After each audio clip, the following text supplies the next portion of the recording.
And welcome back. Nice background that came out of nowhere. Um, Welcome back to another episode of the best throwback sports show on the internet. It is Breaking the Huddle, the list. Last week we ran down the best Super Bowl moments. This week we are here to give, since it's all NBA All Star weekend, we're here to give our personal top 10 All Star weekend moments of all time. Uh, Again, thanks Scott, thanks Rico for Oh, doing yeah. this. It's a lot. I've honestly look forward to this last week, just prepping for this specific show, and really excited to see what we all have. Uh, I got a little feeling that we have a lot of the same ones, just may not be in a different order here. And let's just how are you guys doing? We'll start off with that before we jump into the list. Doing good, Ben. Doing actually pretty good. Actually got to go have a nice little time with the wife tonight. Just get away from work, just escape for a while, and it was very nice, very pleasant, very good food, good atmosphere, and you need it once in a while to just unwind your mind. Nice, nice. Broski, I'm how do you doing got? good, man. I'm doing really good. I will say this: I love this show. I love the idea of this show. Um,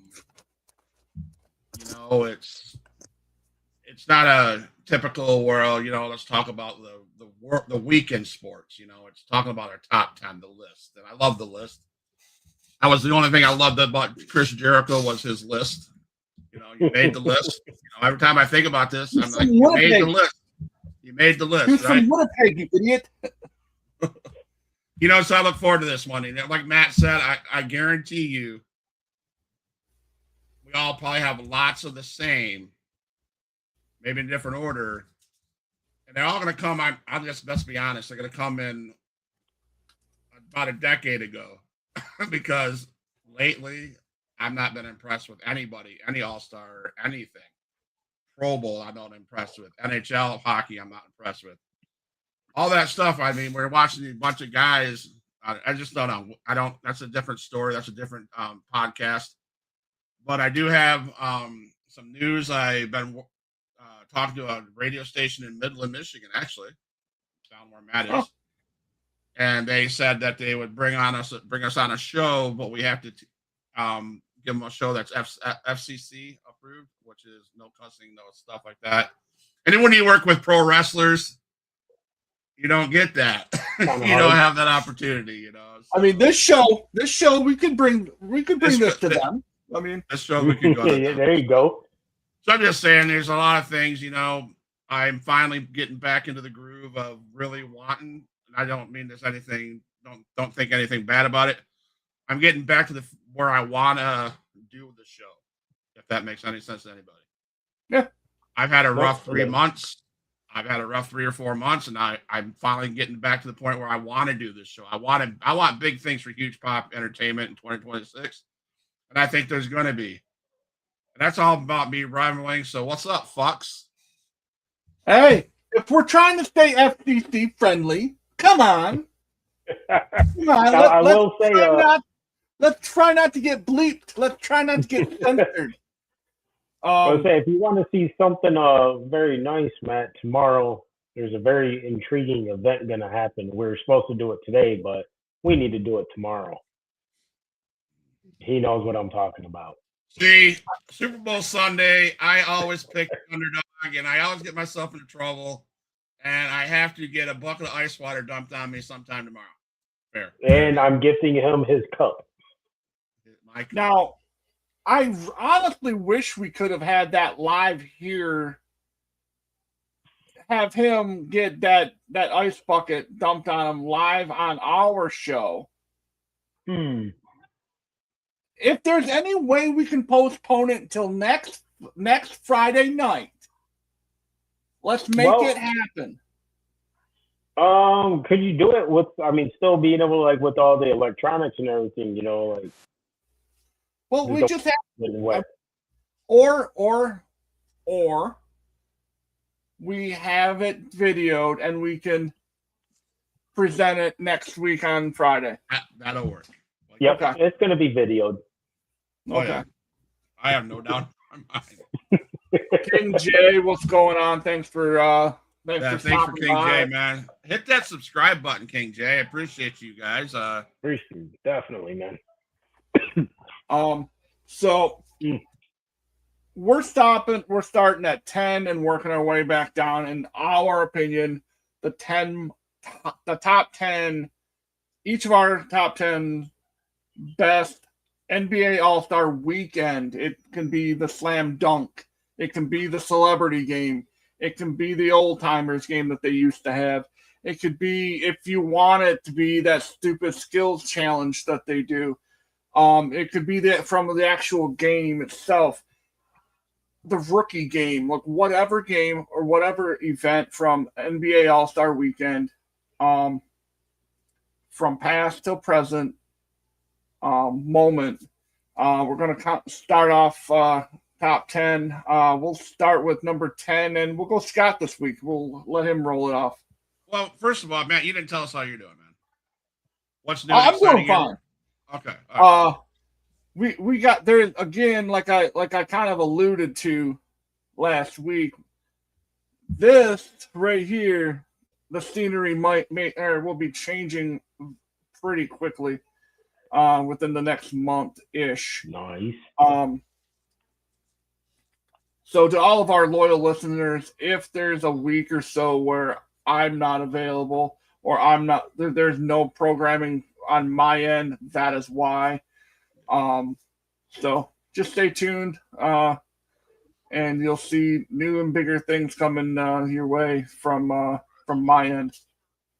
Nice. My number 10, I told Matt this today. You know, I wasn't around this era at all, but you got to pay homage, right, to where this all started, where the NBA All-Star all started. And the very first NBA All-Star was played on March 2nd, 1951 at Boston Garden. The Eastern All-Stars defeated the Western All-Stars 111-94. Boston Celtics star Ed McCauley was named the first ever All-Star Game MVP. It was created to boost the league's popularity following college gambling scandals. 1951, guys, is where it all started. And, you know, I'm not a stat guy. That's for Matt and Cody Cornett. But I seen that stat when I was looking up some memories that was popping through my head. And I'm like, you know, we have to mention the fact that this started back in 1951. So that was my number 10. I felt it just had to be on the list. Nice, man. And that's a very good way to lead off. It's like I said back last week when I said Tom Brady's the start of an era. That was the start of everything for the NBA All-Star Game. So that's a great pick. I like it. Rico, you're number 1. Or not number 1, you're number 10. My bad. No, that was great, man, Scott. It doesn't hurt to just start when it all started, way back when, man, and just become so, well, it was great. That's another conversation. My number 10 actually is, we're going to go back to 88, man, when Bird won the 3-point contest the 3rd year in a row. And my man did it without even taking his warm-up off. 3 years in a row. And it's only 2 people to ever do that still to this day. Okay. That's again, that will, spoiler alert, will be in my list somewhere. We said that at the beginning, you know what I mean? Yeah. Now I might catch a little flack here for my number 10 because it takes place on January 27th, 1976. And it's not necessarily the NBA All-Star Game or NBA All-Star Weekend. It's the ABA All-Star Game.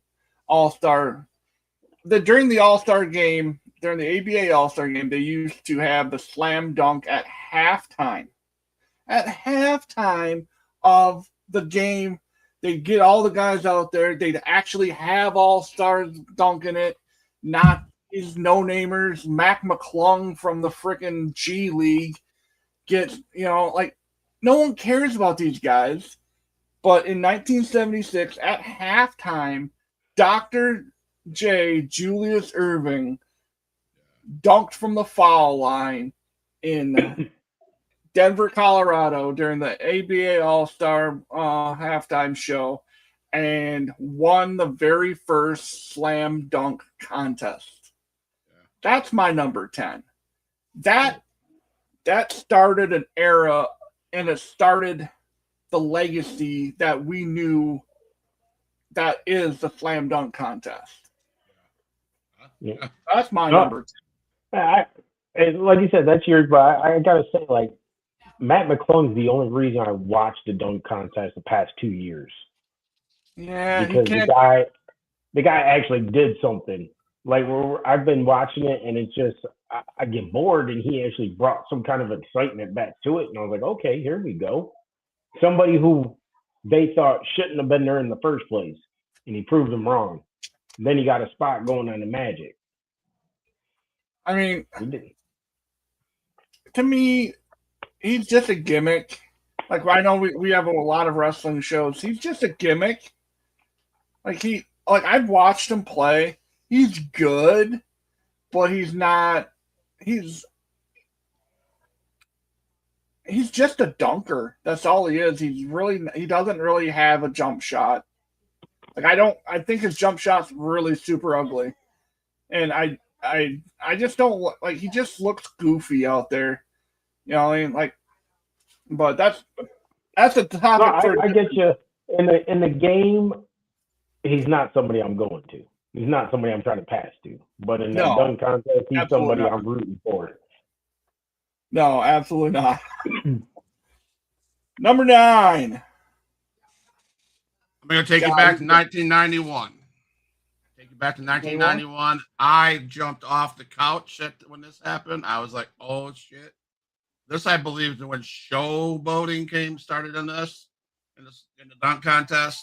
I mean, this guy gets number 9 because there's much better down the road, right?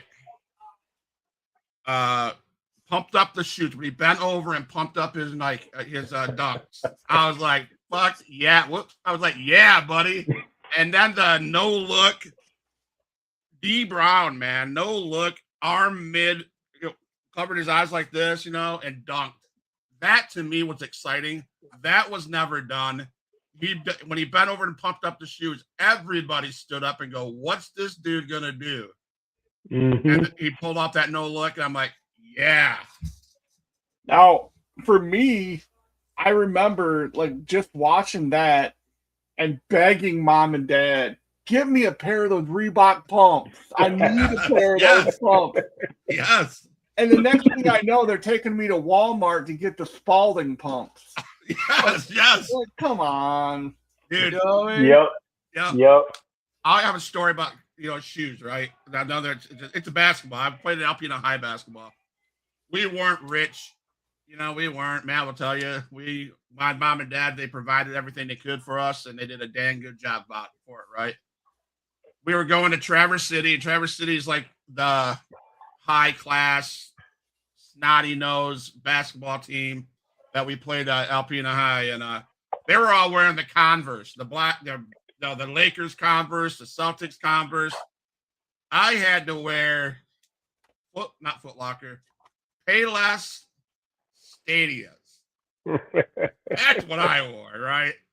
And so I wanted those shoes. I wanted the pumps like Matt, No, I got Stadias. Mine were the Reebok. Mine were the Converse. I wanted those so bad, but I couldn't get them. Well, I was happy for what I got. I was able to play ball. Hey, yeah, well, I remember it, man, because when I played on the high school team, this is the time when Rodman's Converse were just high and the sales and stuff, and I really wanted a pair. So my dad was like, "Well, what do you want?" I was like, "Well, for when I'm playing basketball, I want the Rodmans, man." He said, "What are they?" Converse, Dennis Rodman's. I ended up getting the bougie, generic looking, like somebody just threw paint on a shoe kind of together with the letter C on it. Like, okay. It's still warm out there, man. Yeah. But Yeah. yeah. Matt, you're number 9.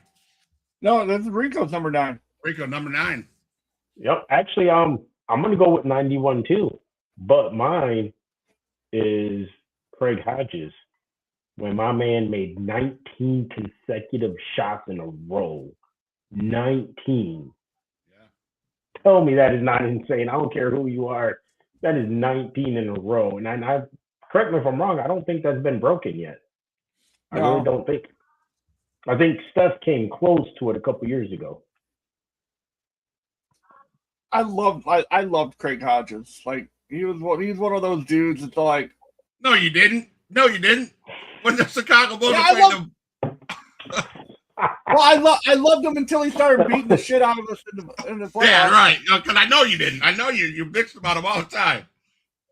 Well, Language, no, fellas. Language. In the All-Star weekend, there was things that you could bank on, and Craig Hodges was one of them. Yeah. I loved watching him shoot because the guy was just an absolute he was unconscious beyond the arc, and it was so fun watching him. Yeah. It was, I mean, and it was an unknown guy. You know, it was a guy that just showed up and started shooting threes. Yeah, true. Yep. So my number 9 is gotta make sure I have the dates right here.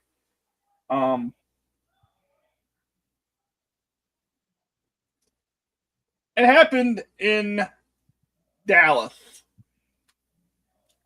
1986. Oh man, come on! I know what you're doing. Dang it! All right. 5'7", my dude Spud Webb. Oh my goodness. Just kills it. Yeah. Becomes the smallest dunker to ever to win, and he just got up. Like, come on. Like, it just, like, there's nothing, like, I'm 6'2" and can barely grab onto the rim. This dude's 5'7", stuffing it home like it's no one else's business. Yeah. Yep. It's insane. Yeah. And Absolutely. to me, like, that's probably the most athletic feat in the NBA history. Like, we've got guys going between their legs in midair. Well, my boy Spud Webb just tossing it up there and going up there and climbing the ladder at 5'7". You know what I mean? Like, yep. That's my number 9 because there's, like we said, we're setting the bar a little high, but we're just going to keep raising it as we go because it is, after all, the NBA. Mm-hmm. Yeah. I'll add to that. That was my number 7, but I'll add to that next round. My number 8 has to be back to the bad boy era, 1986, when Isaiah Thomas scored 30 points and brought the East back for a win. He had his stats were 30 points and 10 assists. First player to record at least 30 points and 10 assists in a game. Our guy, Isaiah Thomas. That during that era, 1986, 87, 88, that's when those Pistons peaked. And they were dirty. And they're looking dirty again. He's looking real dirty now. But Isaiah Thomas scoring 30 points and 10 assists. That was my number. I had to give that to number 8. Number 8. That's good number 8. Right. Well, my number 8 falls right in line with yours, Matt. Man, I had Spud for freaking number 8, and I mean, where can you go wrong? The guy, like you said, 5'7". He set it out there for short guys, pretty much, just saying, hey, man, you don't have to be 6'5", 7 foot to be able to play in this league. You can go out no matter what height and do your thing. And I just hands out to him. That was just watching it, like rewatching, like, man, like that guy had some ups. Like he really pumped up the sneakers there, man. Oh, he most definitely did pumped up in sneakers. Yeah, I had to put Spud in my number 8 for that. My number 8 is this one was one I wanted to. It's not a specific year, but it's an event that happened, and I always enjoyed watching it because it brought joy to Dad when he would watch it with us. It's the Legends game. Dad would love watching the Legends game with us. He would be like, "There's Otis Nixon," like there's Daryl Dawkins. There's these guys that like he watched and enjoyed. Bob Lanier, and then you'd get like Doug Collins was a younger one, and then that transition to the rookie game. I was okay with the rookie game because it did give the guys some time on the floor. But now it's the celebrity game, and it just, to me, meh. I don't like it. But the Legends game is my number 8. Just in general, it was just cool to see the old guys like George Gervin, Dr. J would play in it a little bit. It was just cool to see those guys get up and down the floor, or at least attempt to get up and down the floor as well as they could. But that's my number 8. Nice, man. My number 7, we already talked about it. I just, when you seen that ball fly in the air, and he had the one thing that, that made me really respect Spud Webb is not only could he get up, right? His timing, because that's not an easy dunk to do, especially at his height.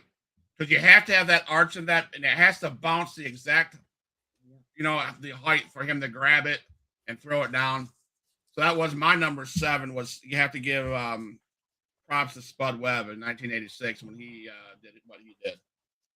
Very good. Very good. Good 7. So for number 7, man, I really had to go back to year 2000.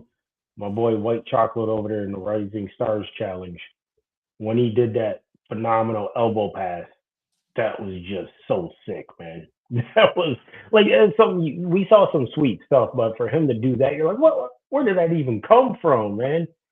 Just the quickness he had with it. He did it so fast and successful. My number 7 is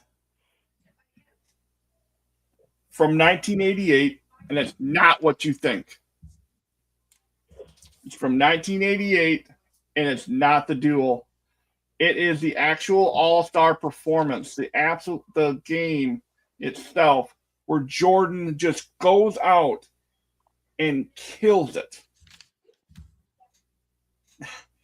He owned in 1988. The game was played in Chicago.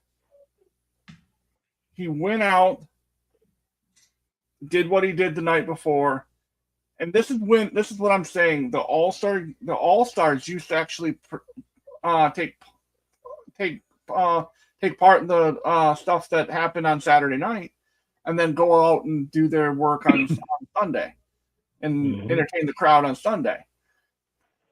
Jordan's performance in the All-Star game of 1988, he won the MVP award. He just absolutely owned the weekend. Him being I want to say he's the first person to ever win the dunk contest and the All-Star MVP in the same weekend. Him doing that, number 7 is the game.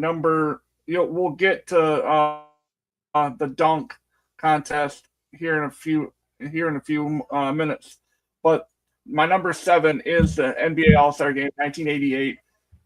he played his ass off, and I want to say he went for 40 that night. Just he absolutely owned it. Mm-hmm. That's a good 7 That's right my there. numero 6. Scott, what you got? Well, number 6, man. Had to be my favorite basketball player of all time. Always has been. I watched him in high school because I had uncles that would tell me about him. Watched him in college at that other shitty school that is part of Michigan. We're talking about Magic Johnson, right? The whole thing where he was diagnosed with HIV, 1992. Magic returned to be the MVP, 25 points, 9 assists, with a flurry of 3-pointers and one-on-one matchups with Michael Jordan and Isaiah Thomas. That's the moment I want to catch. Not that he won the MVP, not that he scored 30 points or 25 points. But remember that, Matt? We watched it together, I believe. And he went one-on-one with both those boys. Yep. One-on-one Jordan. I got chills just thinking about what it was about. That's when it was real, right? That's when basketball was fun to watch. Magic going one-on-one. My favorite was when he went up one-on-one with Isaiah Thomas. Because those guys were buds. Yep. And they loved to hate each other. But they played, and that to watch them go one-on-one in that All-Star game after he came back from HIV, I have to give that number 7. Number 6, sorry. That was my number 6. Man. Right? 1, 2, 3, 4, 5. Number 5? No, that was 6. Okay, 6. Yeah. And I was saying, we said we're gonna have some duplicates, and that was my number 6 right there, man. Because everything you just said, but doing furthermore, like he was retired, and the fans didn't want to say goodbye and voted him in.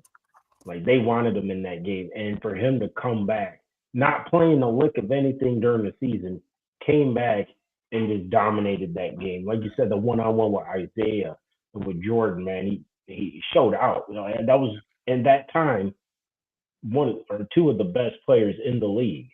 Yeah. And he showed out. I mean, I still got in a trunk somewhere in this house. I got the Sports Illustrated when he announced he had HIV. I have a paper magazine when he did that. I have Hoops when he did it. I have all that stuff. You just go by that. And you're like, man, that was a good era of basketball. Yeah, it was. Matt, my number 6 is all I'm going to say. I'll say this. It's a quote. It's a quote, but it's what happened after the quote. Okay, so which one of you guys are going to be coming in second place? Yes. Yeah. Larry Bird. Yeah. Larry Bird, he walked up to the rest of the contestants in a 3-point contest, and it's the same one where he didn't take off his warm-ups. Yep. He looked at all three of the rest of the group, and he goes, okay, now who's going to come in second place? He did it with a warm-ups on, guys. Come on. And the last one, he shot it and just put the one up as he's walking off. He knew it was going in, so he just walked away. He did a Steph Curry for Curry, did it? Yeah, he did. I did. So it's come on. You did. That's my number 6. No, the Magic Johnson, the 92 will be here in a little bit, but because that's always had a near and dear. That whole weekend had the near, that was the first All-Star weekend that I truly dove into as a big time fan. That's when I fell in love with basketball. So that's a little bit closer to the number 1 slot. But that's my number 6 is Larry Bird, Larry Legend, being who he is. I could talk ad nauseum about Larry Bird because just the stories that he used to walk into. I was listening to an interview. He used to walk into arenas and tell the ball boy to find out what the scoring record was for the arena. Like, who has the balls to just say, "Hey, go find out what the scoring record would be," and guess what? He would go and set it that night. Yeah. That's how much of a badass the guy was, and I mean, we hated him, right? Yeah. And there's a steal by Bird. We all hate that. Yeah. But we know that he is arguably one of the greatest of all time to ever play the game. Yeah. Just because we hate him doesn't mean we can't respect him. That's right. Yep, exactly. So Larry Legend at the 3-point contest, asking everybody who's coming in second place. That forever will go down as one of the best quotes, man. I mean, because it's just telling everybody, like, I'm better than you, and you know it. He was MJF before MJF. Who knew? It was. Except for, never mind, can't tell that joke on air when we're trying to get with a radio station. Never mind. Yeah, come I'll on, tell guys. you guys off air. My number 5. It's number 5 because it reminds me of when I was younger and I was playing pickup games like at horse and pig and stuff like that, and we all wanted to be like the dunkers, right? But none of us could get the rim, right? Because we just couldn't get the rim. But we did the shots as best as we could. I remember doing one of my favorite shots that I'd put away my friends like Brian Cook, Mike McCourt, Brian Lashinsky, and Linsky. I'd put this one in, and they're like, "Oh my God, here goes Scott." I dribbled up, I'd go underneath the basket, put the ball between my legs, and I lay it up.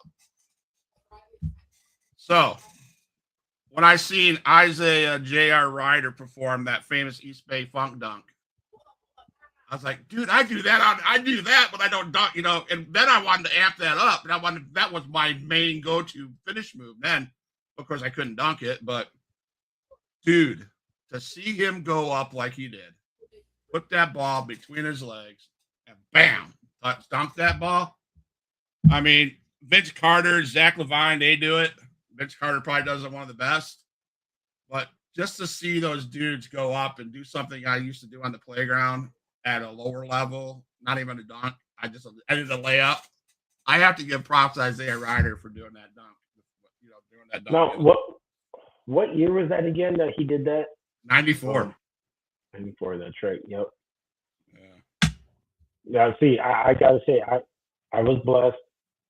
I was actually able to dunk at 14. Really? Because I hit a skyrocket. Shot up in my size and stuff, and I always loved playing basketball, and I constantly played. Like, I was at the courts every single day there in Detroit. And I had a couple. It was nice playing with older guys because they taught me a lot. They didn't take it easy on me. They made me work for everything I got. Yeah. But they taught me how to jump better and how to actually dunk it. And man, I tell you what, that first feeling when I had that ball and it went in, I was like, ah! But no, sorry, getting carried away there with stories. We're doing number 5, right? Yep. Talking about between the leg dunks. This is my boy, man, Kobe Bean Bryant, when he came in 98. He come in and he just, when he shocked everybody. Because here you have this kid, one of the last ones to be drafted straight out of high school. I believe Kevin Garnett was after him, and that was it. They shut it down. But just guy coming, I heard so much hype about him. I just started watching videos. I'm like, okay, like seeing videos of him, like, this guy looks like he's going to be good. And then when I saw him in a dunk contest, I was like, man, this guy's actually really good. Yeah. And it was So at you're that forgetting moment. about everyone. Huh? You forgot LeBron James came out of high school. Whatever. You know what? It did stop with LeBron. I'm sorry. It did stop with him, but I just don't like counting him. Man, know your history, sir. I don't like counting him. That's why. Like, to me, I'm sorry. LeBron's just, that's a whole different page we'll go down. You could say he's worthless. He's a trash. But that's when I really just fell in love, like Kobe Bryant. It was all Kobe from there on. That's My number 5 comes in 1992, and it's not the All-Star game. It's a dude with a teammate putting on a blindfold. It's Cedric Ceballos of the Phoenix Suns. Yes. Dan Marley comes out, puts the blindfold on him. He takes off from just inside the foul line and stuffs it home with two hands. And that dunk contest, if you look back at that dunk contest, it had some of the best dunkers of that generation. It had Sean Kemp. That's another dude. I wish I could find a place on this list. In the 3 years that he was in that contest, 90, 91, and 92, he put on clinics. He just couldn't get over that hump. Or he had some dude, some asshole, pumping up his sneakers, or some dickhead going ahead and throw a blindfold on. But Cedric Ceballos, Dan Marley, it was just amazing. It was something that it's like superhero stuff, right? Yeah. Mm-hmm. Because so you had Sean Kemp, you had Cedric Ceballos, who turned into kind of an all-star. Like when he went to the Lakers, he became a little bit of an all-star. Like he made an all-star team. Him and Eddie Jones, I believe. And then you had Larry Grandmama Johnson in that one. Yes. Remember that? Yeah. Yes. Charlotte Hornets, right? Charlotte Hornets. Yep. Yes. Yep. Charlotte Hornets, the LJ. John Starks in that slam dunk contest. I hated that dude. I hated John Starks. You had just Chris Jackson. No, Chris Jackson was the year after.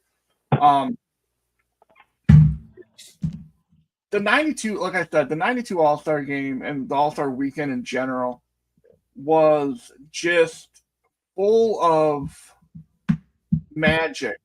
It was in Orlando, right? It was just one. But yeah, the 92 slam dunk contest is my number 5, but Cedric Ceballos is the reason for that. Him and Dan Marley getting together and for the win. Yeah. So my number 4 was, I think, Rico's number 5-ish. It was the same year, 1998, with the same dude, 19-year-old Kobe Bryant, making his debut. I love that game. And a lot of people think might think I don't like Michael Jordan. You're wrong. I do. I think he's phenomenal. I think he's the GOAT. I think he deserves it. But that game, you've seen Kobe Bryant come out as 19 years old, going up. He showed that he could ball with those people. He showed he could hang with them. And to me, that was like a passing of the torch, if you will. Jordan and him went at it. They had some great series of, going at each other. And then after you watch that game as it concludes, it was the dude, you're the next generation. Here's the torch. Run with it, buddy. And everybody on that court had mad respect for Kobe Bryant. Yep. Exactly. That was my number 4.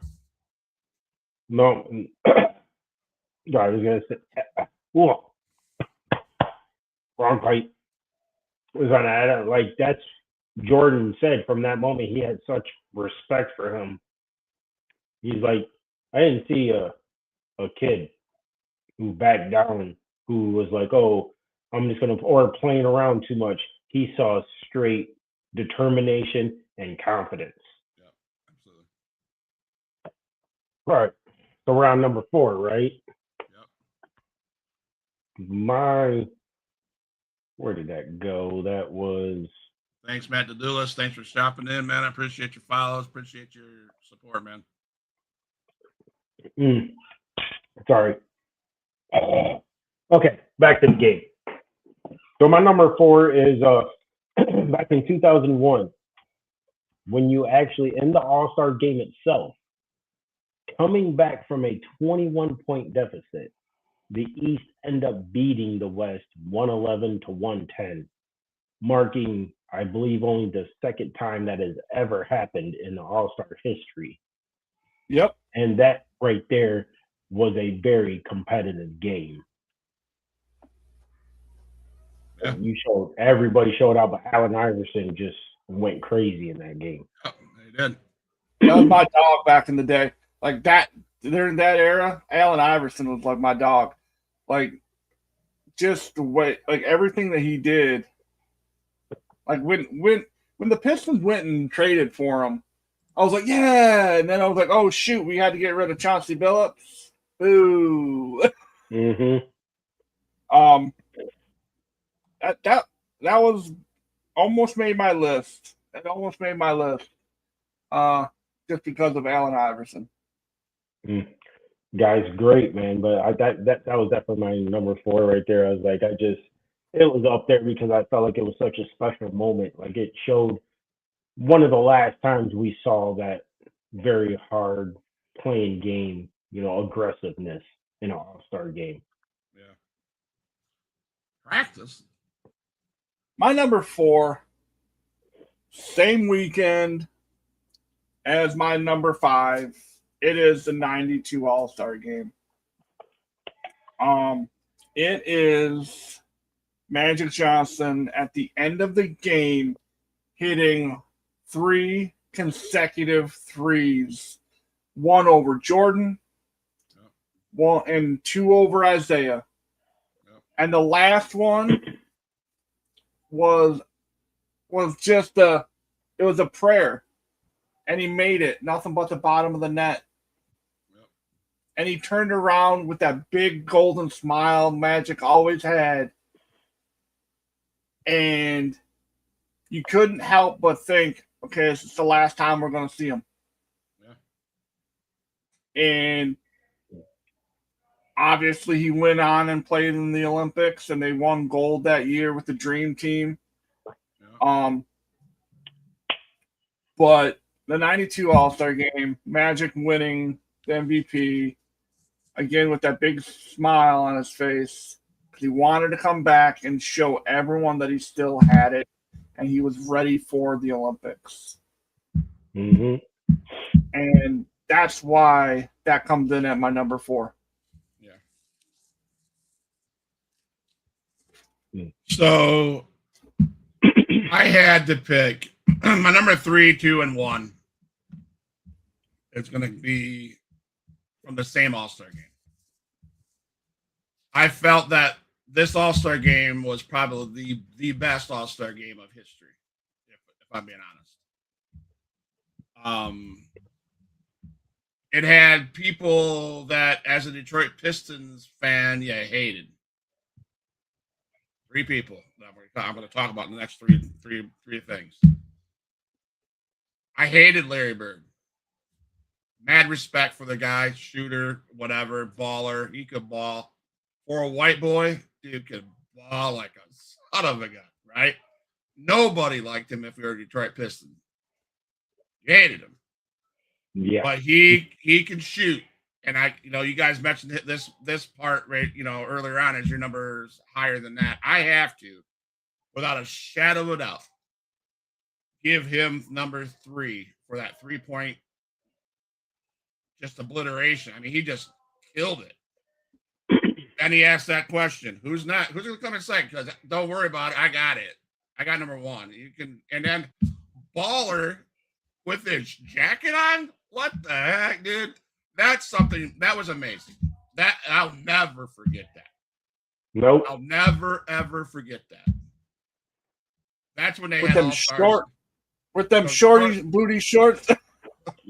Everything. The shorty booty shorts, right? No, but he has to be in the top 3.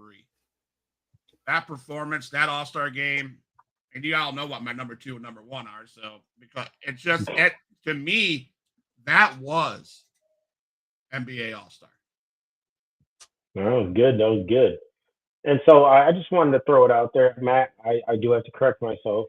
I did not want to mention LeBron, but he actually wasn't the last one to be drafted out of high school. Pistons did it in 2005. Amir Johnson. Oh yeah, that's right.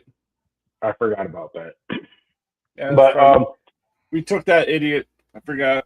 yeah.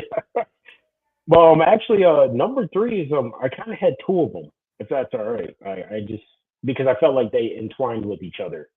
It was 2012 and 2013. 2012, everybody waited for the moment, the challenge. Kobe challenged LeBron, smacks the floor, and he says, "Let's go." LeBron passes the ball, refused to go against Kobe one on one, and Kobe just showed like I think that was the beginning of showing like this guy doesn't have the heart. He plays good. No one's doubting that, but he doesn't have the heart. And following year, 2013, Kobe showed it when LeBron actually tried shooting and Kobe blocked him. Played such tight defense on him, not allowing him to do anything.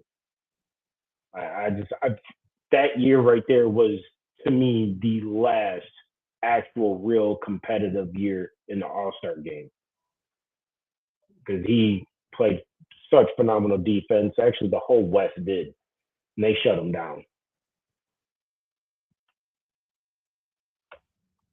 My number, what were three or four? The three? Three. My number three is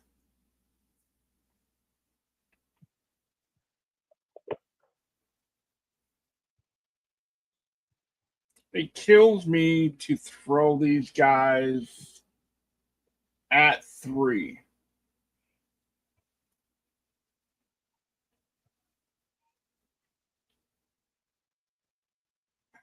No, I just because I'm doing mental somersaults here. I'm moving them down one, and I'm inserting a wild card that I really wanted to include. At number three, there was a guy. There's only been two people that have won the slam dunk contest back to back.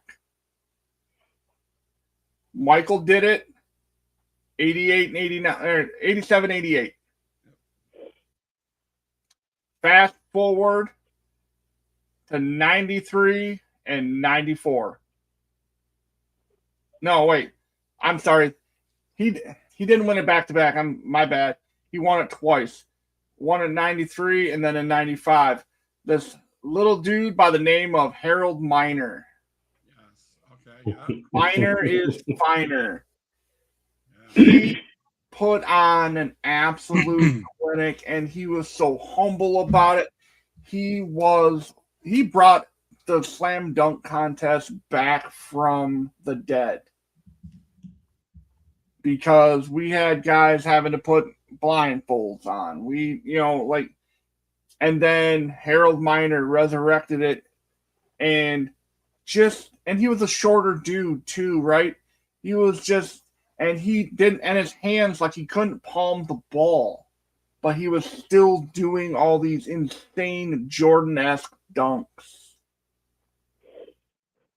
That's good enough for my number three. It's just a moment that stood out. He did the rock the cradle. Yep. Like he did the around, like, who does that? Jordan did that. They called him Baby Jordan for a reason, right? Yeah. So Harold Miner is my number three. I understand that most of mine are slam dunk, but that to me was All-Star Weekend. Well, we all love the slam dunk contest, man. Well, my number two, you're right, Rico, man. When I got super excited when wasn't the slam dunk on Friday at one point, or was it always Saturday? Saturday as far night. as I can remember, it's always been Saturday. All right, so we all got excited when we've seen the commercials or seen it back in the 80s and 90s. And I loved it because it was so advertised and such like that. So I'm going to flip my number one and number two because I think number one needs to be just given to the guy that's number one. Number two, though, was 1988. I'm sure this is where Matt was going to go with number three. You do not, absolutely do not have NBA dunk contest without the verses, right? We have Michael Jordan versus Dominic Wilkins. That is what everybody talks about. Yep. Dominic in his Atlanta Hawks jersey doing that double clutch, boom, whatever, fucking crazy. Jordan's from the free throw line, nailing it. Jordan doing stuff that you're like, huh? And to see Dominic Wilkins' face going, what was that? And then Dominic comes out and does something. You go, oh my God, what was that? His windmill was insane. Yes. Yes. And to just edge out Wilkins at that last dunk to win 147 to 145. That dunk contest will go down in history as probably the best dunk contest in NBA history. Oh. That's why I put it at number two. And I'll explain my number one when I get there, because I just think that number two, if there's two guys, that's number two. They put on a hell of a show. Yes, they did. Never forget it. I'll never forget that. And I hated Michael Jordan and I hated Dominic Wilkins, but they were so fun to watch. Yep. Oh man, that's very good. Number two. What you got for two? Number two for me is I had to go. Just for me, it just stood out so well, and I loved it so much. Was back in the year 2000, Vince Carter. That was so like he made you feel the dunk contest again. Like there wasn't a dunk he did that no one sat there and said, "Oh, that's mid. Oh, that's blah." Whatever the kids say nowadays. But it's everything he did. I was like, "What? What?" That 360, the 360 windmill, the reverse 360 windmill. To this day, is the nastiest dunk I've ever seen. Now, I will say one that I seen that was not as nasty, but I'd say very close to it was Aaron Gordon. I'm trying to remember what was that 2016 when he did that. He jumped up and he went behind the back underneath his legs and boom. Ooh, that was so nasty. That is the closest I think that comes to Vince's. But for me, my number two, Vince Carter 2000, hands down, one of the best dunkers, one of the best. My number two from 1988, it's the duel. There's no content, and again, you got to look back. Also, in that dunk contest, you had Clyde the Glide Drexler. Yeah, you had Greg Anderson, who was an absolute animal when it came to the slam dunk, like just dunking the ball. And you had Dominique, you had Michael, and you had Michael doing Kiss the Rim. You had him taking off, and if you watch it back, and Michael starts walking to the other end with the ball in hand, and every now and then, like he'll dribble it down, then every now and then do that little palm thing, or like palm of the basketball, like waving it around thing as he's walking, and he's just kind of preparing himself for what's going to happen. And if you watch the video, and he takes off down the floor on his run down the floor, Dominique stands up and goes, "We're ready for takeoff." Like gives them the thumbs up. We're ready for takeoff. And again, 88 will go down as the best overall slam dunk contest between two people. There's nothing that touched it then, and there's nothing that touched it like just the contest. There's been some dunks that were better, and that's going to be at number one for me.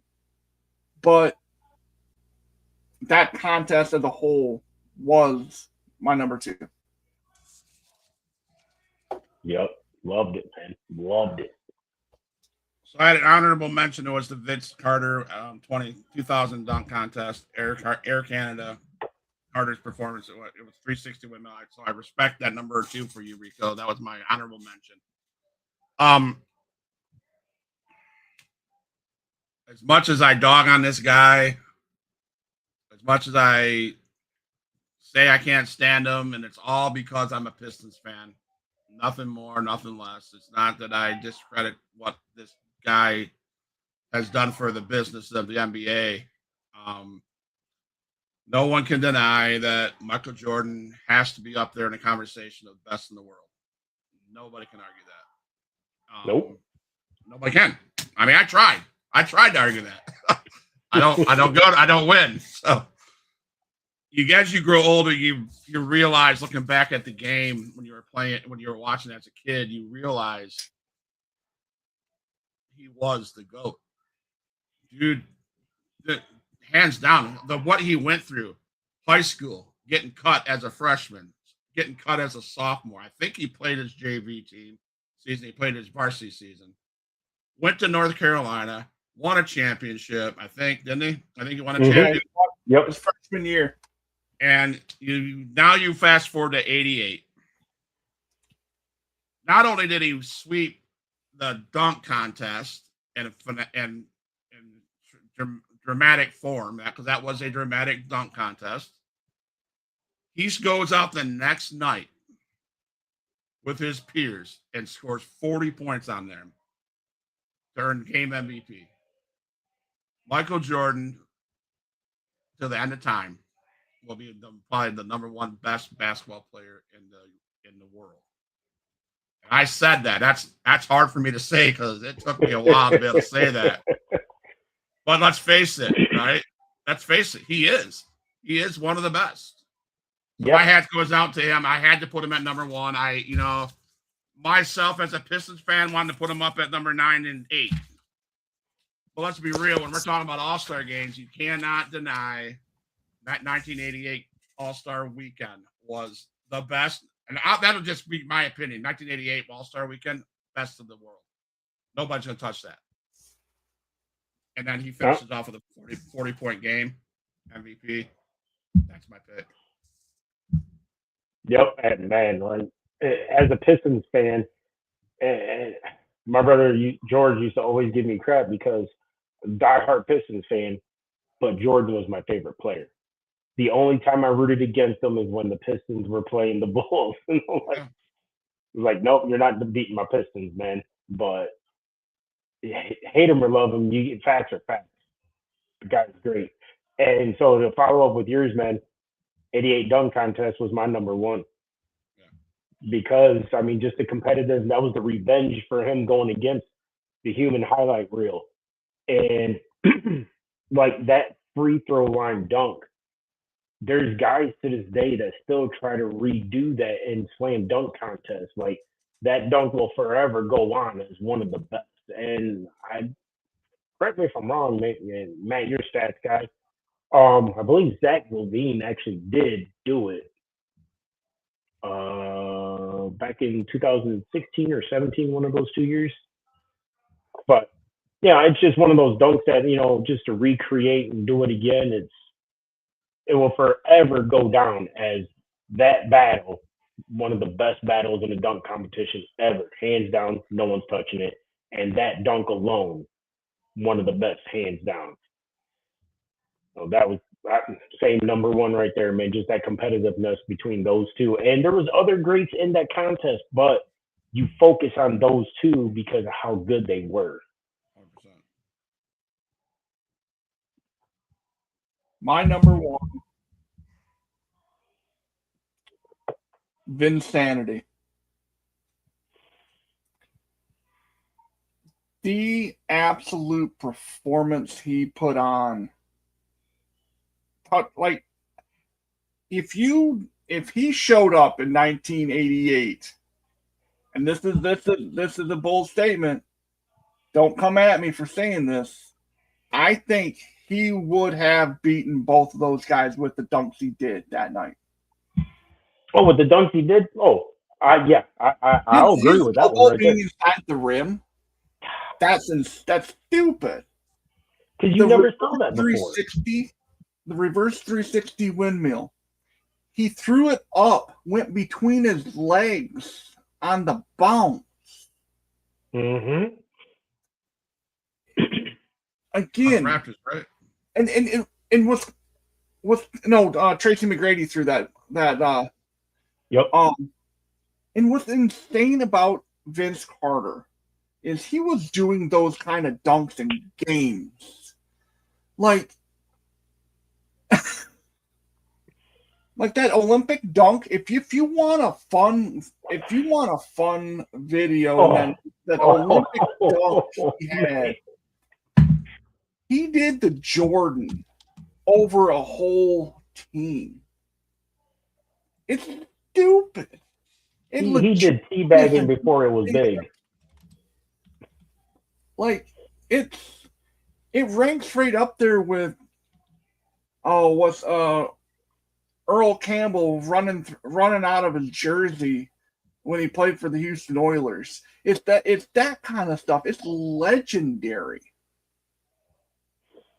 And like the reverse 360 windmill and the elbow in the rim, the going between the legs off the bounce. And I want to say the next night he put on, or he was in the All-Star game as well, and he's the one that threw the ball up to himself off, like in traffic, and brought it back from here and stuffed it. I'm like, okay. I see you. Is this the one you're talking about in the Olympics?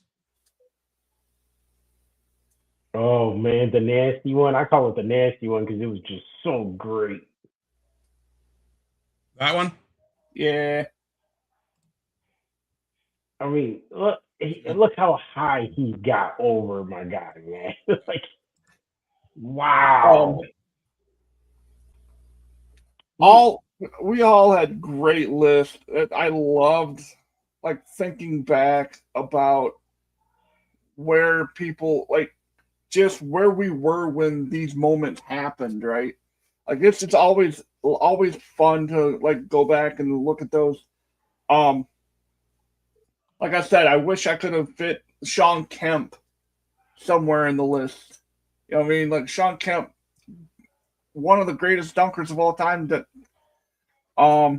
guys like Seth Curry, who won a ton of 3-point contests, just it's just not the same anymore. You know what I mean? Like, to me, take me back to the 90s, the 80s and the 90s for the All-Star weekend, and I'll be happy. I'll be just happier than a pig in poop. You know what I mean? Like, just give me that. Is it just me though? Is it me, Matt and Rico, that I think Matt and I were talking on the phone about this. I think Rico mentioned it. I think we stopped playing the game for real on All-Star Weekend, say 2006. I can't remember what Rico threw a date out there. I don't. Yeah, I want to say 6 or 7 around, because it was like right when the Pistons won the championship in 04, then 05, you had it was still competitive, and it was around 6 or 7 when it really started dying out. But like I said, that 2012 and 13, that was the last time I saw really competitive game, and that was because of Kobe being Bryant. Like, that. I just think it was the game. The game in itself has changed a lot. You know, maybe that's why I don't enjoy it anymore, because it's not fun. It's dumb. You know what I'm saying? So every year though, I try to watch the All-Star game. I try to watch the All-Star Saturday. I try. Maybe this year that'll be something different. Well, like, do you guys agree with this? Like, I put Vince and Charles Barkley in the same category I do as Dan Marino. Greatness that never got the title. Like those two Yeah, guys, like, it just I love whoa. Chuck. I Oh, love Chuck. oh yeah. Chuck was like one of my favorite players. The round mound of rebound. Yeah. I remember watching the '92 Olympics. Like they had the Michael and Chuck were like really good friends. Like, and there's a clip that I saw from like it was one of the Michael Jordan DVDs that I have, and it's Mike and Chuck walking down the hallway, and Chuck's drinking like out of those glass. Remember how they had those glass bottles of Gatorade? Mm-hmm. He was drinking a like a Gatorade and walking down the hall with Michael, and Chuck goes, "Sometimes I dream that he is me. I just want to be like Chuck. I mean Mike." I mean, like that was like I don't know, like it's just those moments that they're larger than life characters, and but they played hard and they showed you the right way to play basketball. It's not all this 1,000 dribbles between the legs and jack up threes. That's not basketball. To me, that's not basketball at all. No, when you can, I mean, like the Euro step, I get it, but to me, that's like you're almost like letting people travel right there just to kind of get an extra step in and try to do a move and like Yeah. and like you mentioned the threes, like, oh, those the old school wouldn't be able to handle the new school, because they're shooting from beyond the arc, almost a half court, and like that's not competitiveness, man. That's just, oh look, I can shoot from over here. No, man. Well, Like back in the day, you didn't shoot a lot of threes because you went in and you worked for your points. You earned every point. I actually had a discussion because like I mentioned before, I work at a facility at the CMU football facility, and in the equipment room, we've had a couple youngins who argue that today's game is better than the game that we grew up with, and they brought up the whole, well, we can shoot from over here. I said, well, that's cool, but are you gonna even be able to get it to the half court, because we're gonna press you and like make you work to even get to the half court mark. Like once a team figures out, oh shit, he's gonna shoot the ball like almost right after half court, guess what? They're gonna pick you up full court and they're gonna press you. Like you look at the prime Bulls, the prime Pistons, the prime Celtics, the prime Lakers. They are going to press you for 4 quarters. They're going to be in your face from the moment the ball is inbounded to the moment the probably the shot clock will go off or the 10-second violation will happen, because these young guys, I don't think they can handle the pressure that because they played tough physical pressure for basketball. Exactly. Like you can't, like, nowadays you can't, what, hand checking. It's like you can't even get within I a hate that foot rule. of somebody. Yeah. I hate You that. can't even get it within a foot of somebody, and it's before, like you said, you used to be able to press them full court, physical, and I mean physical. Look how many times I watched Jordan, other players get clothesline going up for a layup. Yep. Like it was brutal, but that was the game. Now it turned into, oh, he hit my arm. Oh, are you gonna call something, ref? Like, and the guy, 2 fingers barely touched his arm. Like, come on, Or man. you guys, or we have guys like LeBron, who is completely healthy and not dressing, The Lakers played San Antonio last night. I think it was last night. I was gonna watch him. I didn't. Did he play? He didn't play. He didn't play. He didn't even dress. No You know, reason. and that's the thing that I think a couple years ago they had that big issue with. Fans started getting pissed Because This is let's the face fourth it. game he's missed. This is the fourth game he's missed this season. I mean, He's been a healthy scratch 4 times. If you're the Pistons, let's per se, and the Lakers come to town, your tickets prices just went up because you want to see LeBron James. Mm-hmm. Now people are paying $200 a seat, and then that jackass comes on and doesn't show up. He comes there doesn't dress, and sits on the sideline. What's the point? That stuff irks me just as much as college football players not playing in the bowl game because it means nothing to them.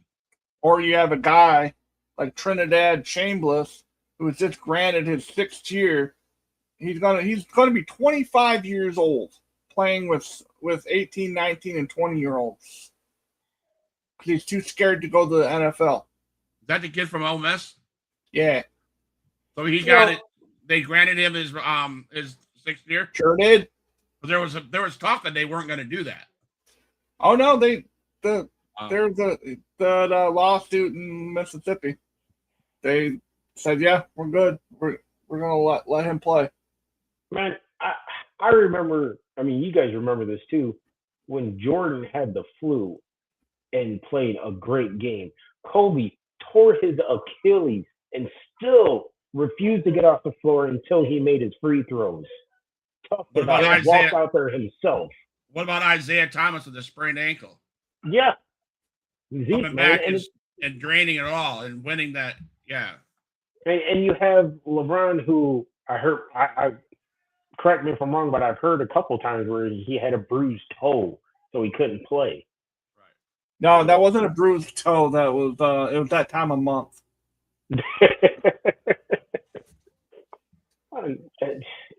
It has become a joke. I have always loved basketball. It has always been my number one sport, but it's been very hard to watch over the past couple of years. It really has been. I try so hard because I love it. I think college basketball is the only thing that I'll actually sit down and watch. Shout out, by the way, to a MAC school. Miami Redhawks are the only team left standing that are still undefeated. Really? Mm. They are 24-0. Really?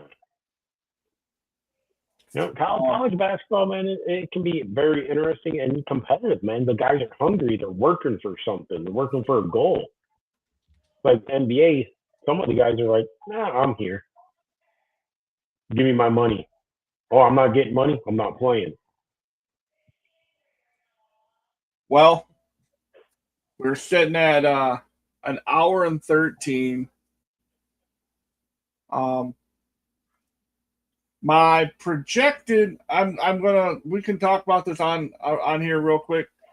Next week's show, since we're in the Olympic era, or in the Winter Olympics time, I'm proposing that we come back next Friday night and give our top 10 Winter Olympic moments of all time. Okay.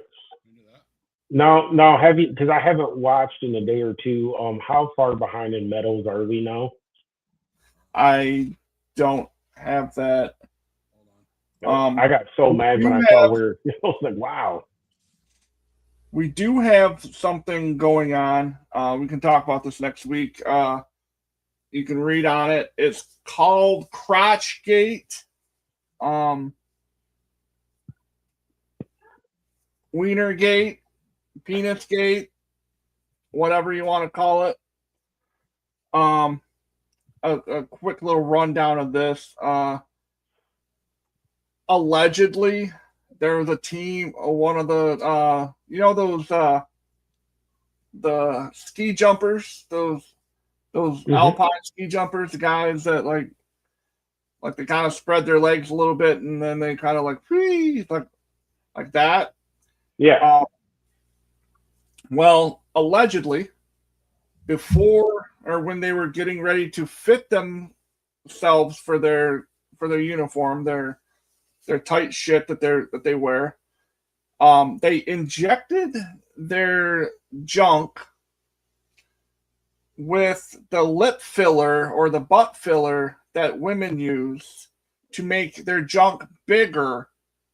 So when they got fitted for their suit, mind you, this happened a year and a half prior to the Olympics. When they got fitted for the suit, it would have extra in there. So when they get to the Olympics, they put it on. They don't have that extra. It's looser on them, and they're able to get that extra drag, and that gets them higher, and that lets them go longer. That's the Get thing. the filler out of here. This year, it's called Penis Gate. Rico, believe me, I wish I was making this up. The WWE couldn't even write this stuff, right? Like this is stupid. It's called just Google Crotchgate, and you'll be able to read all about it. Oh, I'm going. Oh yeah, it's true. It's true. I just looked it up. It's true. Oh, jeez. I don't believe it, but it's I guess the stuff just doesn't amaze me anymore, man. It's like shocking, but still, it's like Medal Tracker. We have total 14. Norway has 18, and Italy has 18. We have 4 golds. Italy has 6. Norway has 8. We have 7 silvers. Italy has 3. Norway has 3. We have 3 bronze. Italy has 9, and Norway has 7.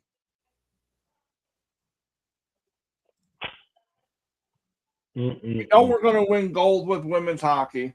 Ain't no one touching us in that.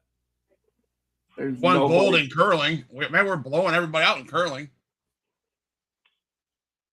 I remember when you were a curler. I did curl. So, anyway.